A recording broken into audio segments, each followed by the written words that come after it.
Welcome to Yarra Rangers Life TV's midweek wrap for another week, the only hyper-local news, sport and weather broadcast for the Yarra Valley and the Rangers, proudly brought to you by our sponsors Methven the Professionals, with offices in Croydon, Lilydale, Methven and Mount Evelyn. If you're buying, selling or renting real estate, get a professional. Our good friends at the Dandenong Hotel, and this month we're also sharing some love with Silvan Primary School.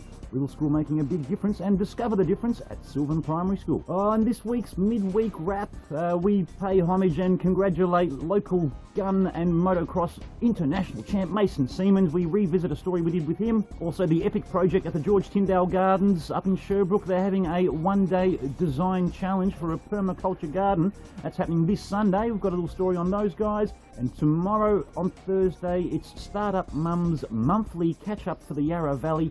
That's if you're running a small business from home and you're a mum, it's a great support network. We share their story with you as well. And taking us out this week, we've got some great music from The Anecdote. They're a band from Warburton. They'll be playing at Warburton's River of Light Festival happening on July 29th. So we'll give you a bit of a sneak peek of the sounds that you'll hear there.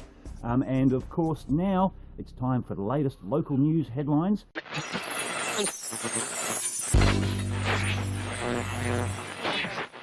Hi, I'm Jim Brown. Welcome to the midweek wrap, coming to you this week from the Colascco Estate and Winery in Seville East.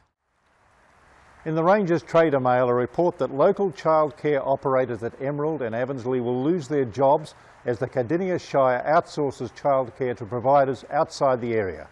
One is Western Australia-based company One Tree, and the other Glen Waverley-based Best Chance. The Cardinia Shire says their decision, which could cost up to 60 jobs Shire-wide, is the right one to provide better childcare. However, a group of outraged Emerald parents have formed a group, Keep Our Kinders Together, and claim they were not consulted on a decision which will affect their children's future. They are particularly concerned about the organisation One Tree, which has been disciplined in Western Australia for not adequately caring for a child. The Cardinia Shire says it knew of the incident but accepts One Tree's promise that it won't happen again. Mount Evelyn Mail's front page is a plea from a group called Holy Fools for the Yarra Rangers Council to provide a drop-in centre for the homeless in Lilydale. We've already featured the great work of the Holy Fools on Yarra Rangers Life TV, but they claim the stigma attached to homelessness and the inaffordability of properties has been a stumbling block to finding a suitable venue. Holy Fools CEO Neil Taylor notes properties have been offered to other charities and has called on the council to intervene. He says even a large shed with a shower and washing machine would give the homeless a chance to keep themselves clean, have a place to gather and meet each other. Neil Taylor is grateful for the council's help so far, but says more needs to be done. The council acknowledges the homeless problem is getting worse and is lobbying the state government for more funding. The Mountain Views Mail laments the damage done by four-wheel drive hoons to fences and grass at Halesville's Queen's Park. According to the Yarra Rangers Council, the damage, costing $1,500, will take several weeks to fix. Halesville Police will lay charges against one man for similar damage done to the Don Road Sporting Complex, and the paper reports police have identified a suspect for the Queen's Park damage. Police warn they can intervene and confiscate vehicles even on private property if offences involving public safety and dangerous driving are committed. And in the Ferntree Gully Mail, the state government has moved to protect stunning views in this scenic area by reducing new developments to 2 stories.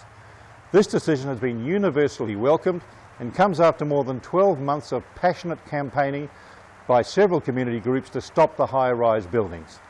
The Upper Yarra's Mail front page looks at a coroner's finding on a double fatal accident on the Healesville-King Lake Road in February 2015.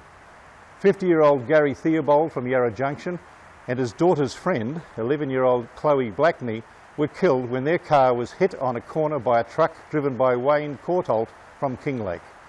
The corner was known to be dangerous and the road surface was on Vic Road's books to be repaired when the accident occurred. Coroner Parisa Spanos found the main causes of the accident were the speed at which Mr Courtault was driving and the condition of the road, but could not decide which was more to blame and therefore could not recommend any charges.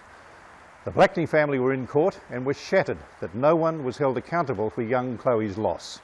And finally, congratulations to 16-year-old local boy Mason Semmens, whom we have featured on Yarra Rangers Life TV, for successfully defending his Australian National Junior Motocross Champion title at a recent meeting at Hatten.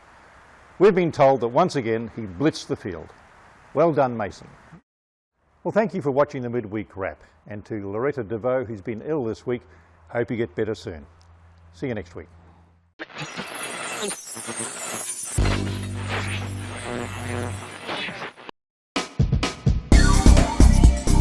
Now it's time for the world's best segment intro. Sports Shorts. Oh, love that segment intro. If you don't want a logie for that, I don't know what will. Sports Shorts, Eastern Football League. Oh, thanks, mate. Lilydale and Yarra Valley leader sports reporter Toby Prime reports Hillside Cougars coach Paul Newlands is hoping for a final surge after the club hung on for a 5-point victory over White Horse Pioneers. With a strong 6-goal third term, the Cougars' final score was 12-10-82 to the Pioneers 11-11-77. And big changes for the EFL in 2019, with the league confirming a restructure at its most recent board meeting to 5 divisions. The top 2 grades will be called Premier and Division 1, featuring 10 teams each, and Div 2, 3 and 4 will be made up of 8 teams. How's it all going to work? Well, the league are still working on the finer details. Now, a little while ago, we also shared with you the story of local homegrown motocross champ Mason Semmens.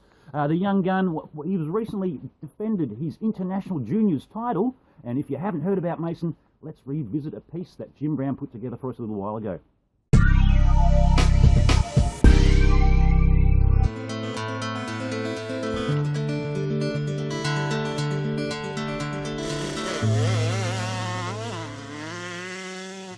Meet Mason Semmens, Australian junior champion motocross rider. Would you believe at just 15, he's already a veteran? 4 years old I got my first bike, and I started racing when I was 5, so pretty young. Having a youngster in this sport means it really is a commitment from the whole family. It's always liked dirt bikes. I thought it'd be a good way to go, good sport.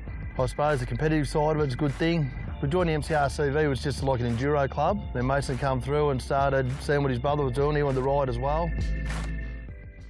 Dad's always in the shed and I'm always on the computer and worrying about what race entry I've got to do next, and has he got everything ready to go for the next round and where are they off to. And yeah, you definitely, every day there's something to do that involves motorbikes.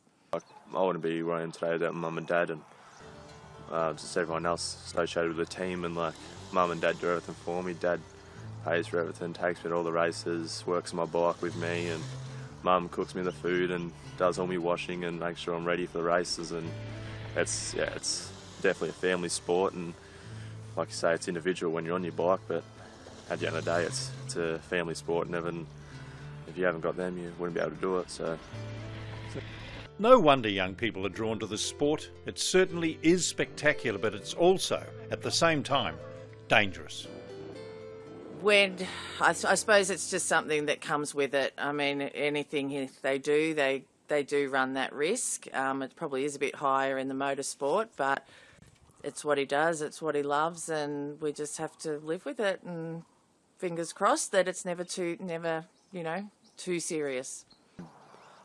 I pretty much burnt a hole in my leg from my back tyre a few years ago, and they put me in hospital for a few weeks, and then I'd done a bit of damage to my back, but other than that I've been pretty lucky actually, so touch wood, it's going to stay that way. No, it's good. You got 39 other riders plus yourself on the start gate coming into the one corner. That's 10-15 metres wide. It's pretty crazy, yeah. Mason is sponsored in part by KTM, the Austrian brand recognised as a world leader in motocross and adventure motorcycles. Mason rides in the 125cc class, and so far he has done KTM proud. I'm currently a 2-time Australian champion. I won 2 Australian titles last year, and I'm currently winning the Victorian titles this year, and was leading the Australian titles, but I had a bit of a bad day yesterday racing, which put me back to 4th, but you get that. So yeah, I'm currently like Australian champion, and yeah. The biggest adventure for the Semmens family so far is for Mason to represent Australia in the 2017 Junior World Championships in Estonia. Mason and his family realise it's a huge commitment. To go and represent Australia and be a part of that team is you do it. You don't knock it back and go, oh no, that's going to be too much. It's pretty cool to go be able to go represent Australia, and it'd be good. It'd be a good opportunity, good experience, and I'm looking forward to it. So Mason juggles his time between school studies, honing his motorcycle riding skills and keeping fit for this physically demanding sport. I go train after school, go to boxing twice a week, ride after school. Fitness, yeah, training, you've got to have a lot of bike fitness and also just other fitness in general to race motorbikes. It's a very demanding sport, and so it does take up a lot of my life, but it's just what we do. He's worked hard for it, so for everything to start finally paying off for him, we are definitely proud of him, yeah. I hope he does find something else to do with it that will keep him happy for the rest of his life with it. Hopefully I go well, yeah. It's a tough class, and it'd be good to get inside the top 10 to start off with and then try to work my way up, but see how we go. Yeah, I love it. Wouldn't have any other way.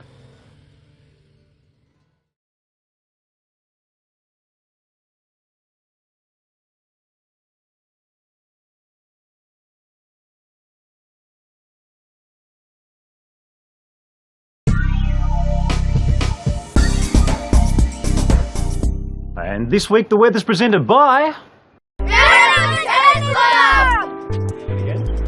On Thursday in Yarra Glen it will be 11 degrees.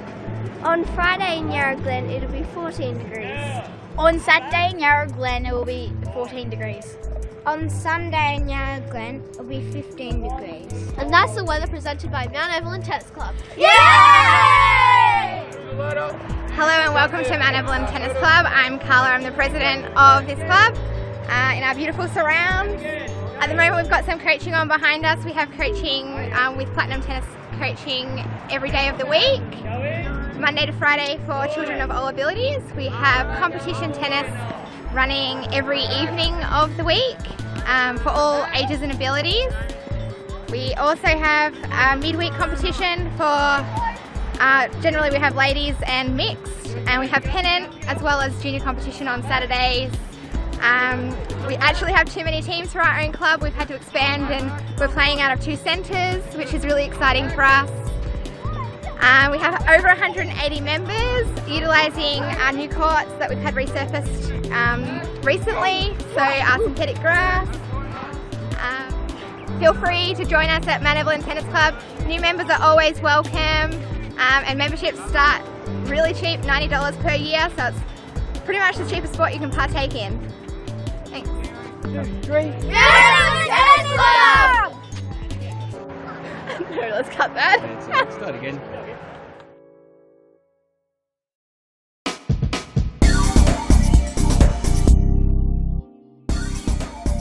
Well, if you're a mum in the Yarra Valley and the Ranges who's running a small business from home, it's nice to know there's some support networks out there.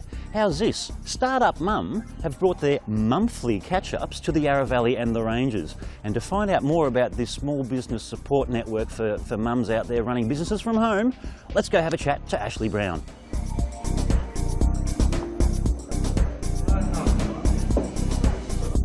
Ashley, look, thank you very much for joining us and having a chat about monthly catch-ups. What is monthly catch-ups all about? It's a great initiative run by the Startup Mum community. Michelle Smith launched Startup Mum over 2 years ago, and since then it's grown, the community's really grown, and we've got events, local networking events all around Australia. And it's a great little program where mums in business can get together and really support each other. They're free events, and we will have resources, and it's a great way to sort of build up a great sense of community and establish that sense of support and teamship within the local area. So we've just launched in Yarra Valley recently. Fantastic. We're trying to get that one up and running. Yeah, thanks for coming out to the valley. I mean, I know there's a lot of home-based businesses that are run out here, and of course by mums. and this is a great way to do some networking and also, I suppose, get some support as well. Absolutely, yes. We often have different themes with different resources each month, and then of course people come with their different questions they might have. You know, someone might be struggling with Instagram and looking for some support around that, and we're able to sort of workshop that and really help them get that one up and running. And different stages, some people haven't even started their business yet, they're looking to start and they just want to run some ideas by some people and see to get some support around that, whereas other people have more established businesses and they're just looking to maybe get some next steps around marketing or where to next. Yeah, fantastic. So if you're a mum out there in the Yarra Valley and the Ranges, you've started a business from home and, I don't know, maybe you want to connect and network with some like-minded mums out there too. It's challenging enough being a mum, let alone running a small business at the same time. Absolutely, it's a big juggle, it certainly can be. So to have some sort of support around that, people who understand what it's like, it can be amazing, yeah. Fantastic. So there's networking, there's a social aspect of it as well, there's the business support. Now, you just recently had your first monthly, now that's a mouthful, monthly catch-up here in the Valley. Yes. You've got another one coming up. Yes, we've got one next month in July, on the Thursday the 20th of July, right here in Lilydale. So we've got a great sort of list of people planning to come along to that, and we'd like to get the word out even more. Yeah. Fantastic. And how many mums normally come to the monthly catch-ups? Well, it does vary. I'm being a new chapter, sort of a small group, but we're building it up. There's looking like 17 people interested at the moment. Fantastic. So we'll sort of see how many turn up on the day, depending on how many kids are sick and things like that. Of course, but we're definitely off to a great start. Yeah, fantastic. No, it sounds like a great initiative. Good on you for coming out here and bringing the monthly catch-ups to the Valley and the Ranges. And I hope it all goes well, and wish you all the best in providing some support to mums out there running businesses from home. Brilliant. Thanks, Pat. Good on you. And so the next meeting is on July the 20th. It's here in Lilydale's L'Auberge. It's a French restaurant. And we'll put the details there in the link, of course. Plus, you can find, of course, the Startup Mums group and the monthly catch-up Facebook pages on the links in the description below. So be sure to network and catch up with those guys. And look, Ashley, thanks for sharing monthly catch-ups with us. Thank you. Thanks, Pat. Good on you. Cheers.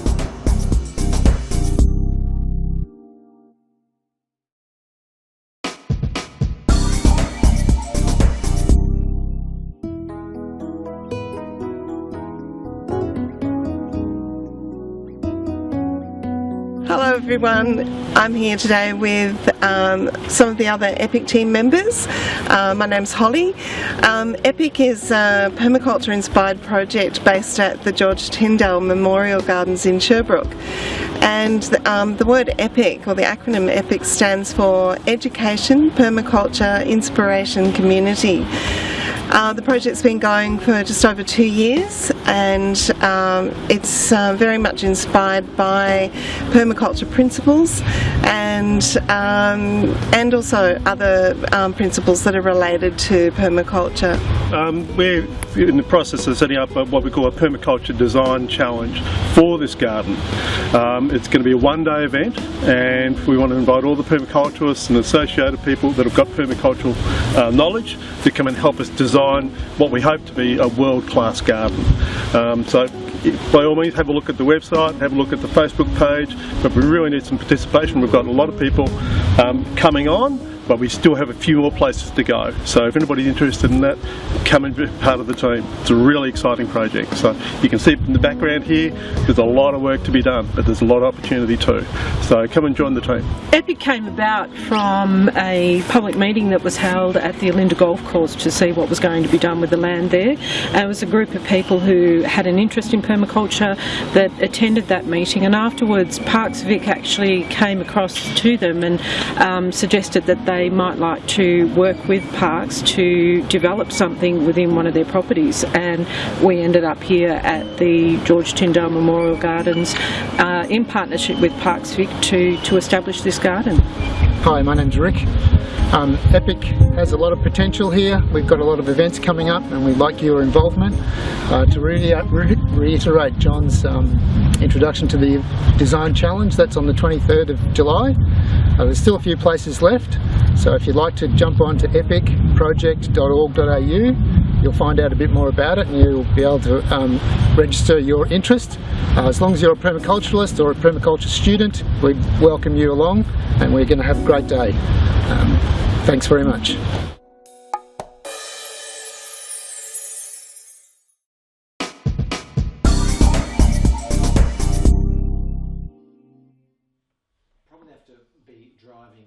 later than 1.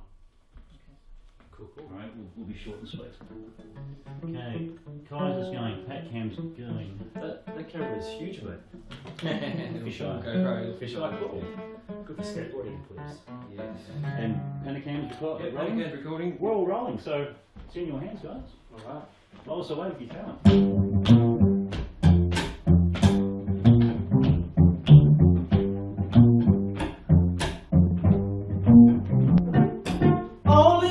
Not 21, he hitched across another boat plane.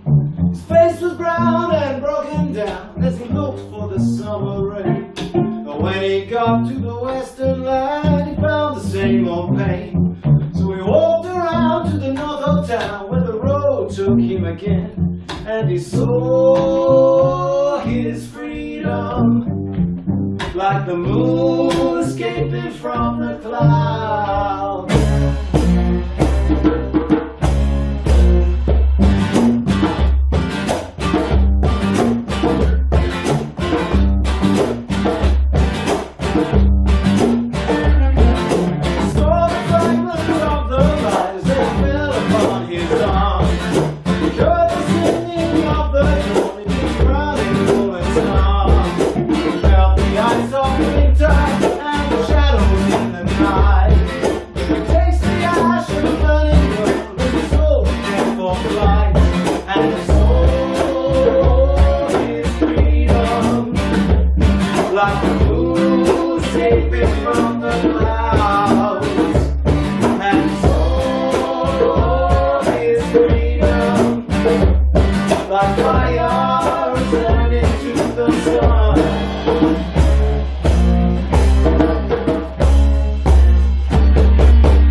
Down, but the mist before his eyes obscured the sun and everyone who was listening to his cries.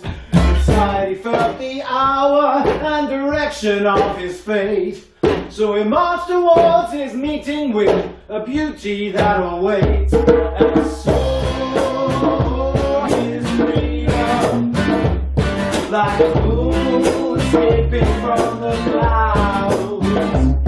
And like fire returning to the sun.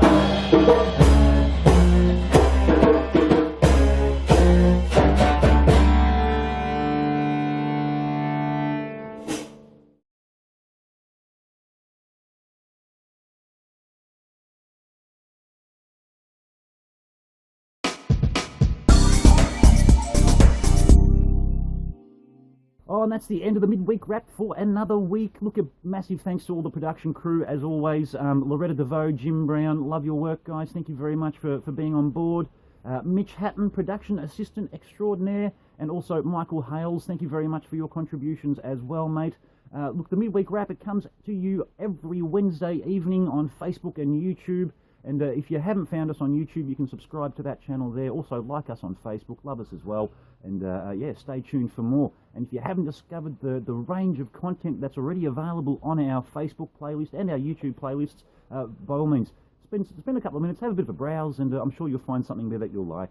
Guys, you're watching Yarra Rangers Live TV. We're living, we're loving, we're sharing life in the Yarra Rangers. Thanks for watching. Cheers.